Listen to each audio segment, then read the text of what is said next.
تشتكي بباب دم يشيخ الدين هم ملة جار ونزان تبدي قشتن بهم خنرج دنيا دوي مفر شيطان دوي خنرج دنيا دوي مفر شيطان دوي ملة جار هون ربن بكسوار هون ربن لهم برج ما كفري دجمن أمري خبن ملة جار هون ربن بكسوار هون ربن لهم برج ما كفري دجمن أمري خبن.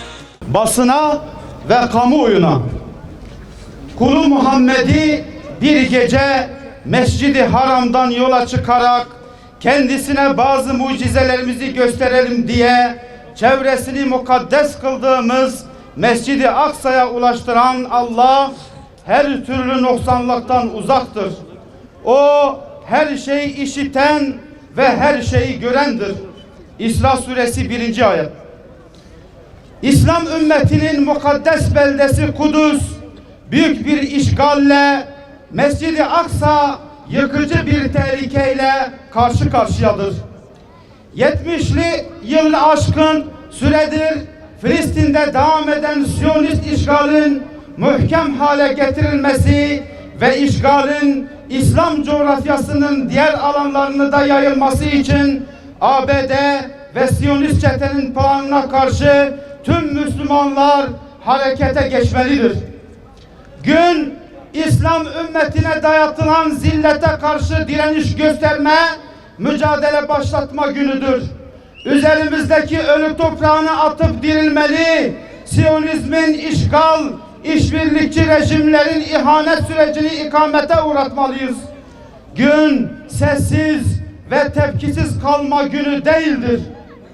Ümmetin içinde bulunduğu parçalanmışlık halini fırsata çeviren Siyonistler ile emperyalist ABD'nin Müslümanları Kudüs'te izole edip yok edecek 100 yıllık işgal projenin nihai proje olmadığı görülmelidir. Bu bir süreçtir ve devamı da gelecektir. Vaat edilmiş topraklar saplantısı ile genişleyen işgal sürecini başlatan Siyonistler Fırat ve Nil arasındaki İslam topraklarını ele geçirmeden durmayacaktır. Canımız, kanımız feda olsun Aksa'ya. Canımız, kanımız feda olsun Aksa'ya. Canımız, kanımız feda olsun Aksa'ya. Yaklaşık bir asırdır Filistin başta olmak üzere İslam coğrafyasında direkt veya dolaylı olarak milyonlarca Müslümanın akan kanından sorumlu olan Siyonist çete bu yeni işgal projesiyle daha çok Müslümanın kanının akacağına işaret etmektedir. Kudüs'ü Yahudileştirme gayretiyle İslam ümmetine karşı küresel bir saldırı başlatan Siyonistlere karşı amansız bir mücadele başlatılmazsa bugüne kadar yaşadıklarımızdan daha ağır bir bilanço ile karşılaşacağımız gerçeği unutulmamalıdır. Kafirler topluluğu tüm imkanları ile İslam ümmetini hedef almışken bizlerin sessizce, tepkisizce, sorumsuzca, onursuzca oturması beklenemez. Bütün imkanlarımızı seferber ederek güçlerimizi toparlamalıyız. İslam topraklarındaki fikri ve fiili çatışmalar sonlanmadan, mezhebi ve meşrebi farklılıklar zenginlik addedilip aynı potada buluşmadan, tek mezhepten koordine olmadan küresel emperyalizm ve Siyonizm ile mücadelede sonuç alınamayacağı da bilinmelidir. İşte bu gerçekler ışığında bütün Müslümanların tekrar düşünmesi ve yaklaşan felakete karşı teyakkuza geçip tedbirler alması elzemdir. Evet, ümmet olarak geç kaldık denebilir. Ancak tüm yaşanan olumsuzluklara rağmen yine de geç kalınmış değildir. Müslüman uyuma, Kudüs'e sahip çık. Müslüman uyuma, Kudüs'e sahip çık. Müslüman uyuma, Kudüs'e sahip çık. Müslüman uyuma, Kudüs'e Kudüs'e sahip çık.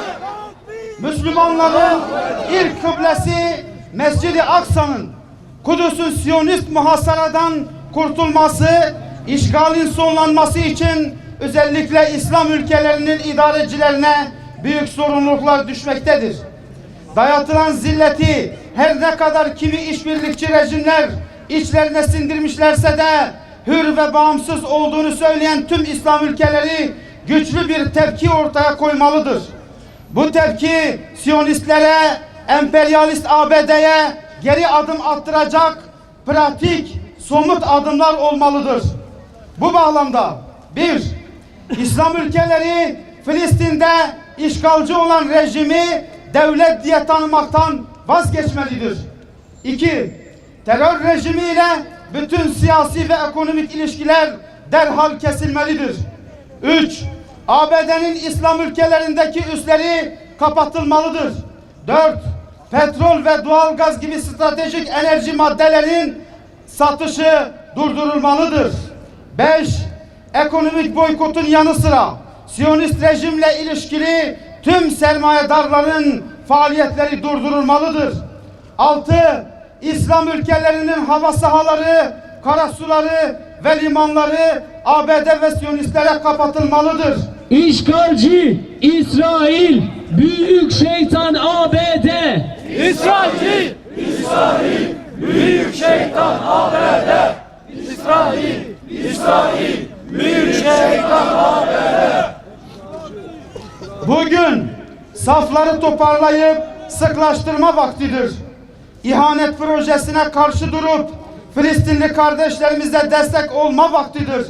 Söz konusu Müslümanlar ve İslam'ın kutsalları olunca Trump'ın, Putin'in, Macron'un, Birleşmiş Milletler'in 5 daimi üyesi Amerika, Rusya, Fransa, İngiltere ve Çin'in nasıl da bir arada olduğunu görme vaktidir. Bizler Müslüman Kürt halkı olarak dayatılan zilleti, ihanet anlaşmasını kabul etmediğimizi bu tarihi meydandan haykırıyoruz. Siyonist çetenin hiçbir zaman muvaffak olmayacağını, buna izin vermeyeceğimizi Büyük Komutan Selahaddin'i işaret ederek bir kez daha hatırlatıyoruz. Eğer Siyonistler ve onların işbirlikçileri yeni Hayberler inşa etmek istiyorsa bu kaleleri aşacak alilerinde var olduğunu hatırlatıyor. Onlar için akıbetin atalarından farksız olmayacağını vurguluyoruz. Mustazaflar Cemiyeti Diyarbakır Şubesi.